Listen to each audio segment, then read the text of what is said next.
You can kind of see that bird trap over, like, right there. See that right there? Okay, that's a bird trap. I've been talking about, well, this is my first time, really. Well, I've been starting making bird traps. I started this one today just a while ago.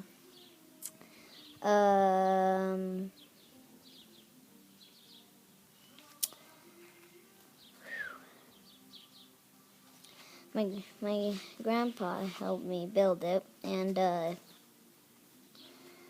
was, well, I don't know what to say. I've been waiting for a bird for a couple days. I had one where I put a metal post in the ground and then put a string on it. But it turned out that the wood post, that didn't work. So I just made this one today. This is kind of like the same, it's just higher up in the air. I thought this might work, so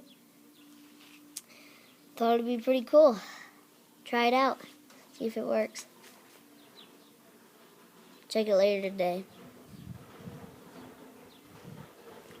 Check it out later today. Okay, this is the end of this episode. This is the end of this episode. So, once I come check it out, I'll record it again.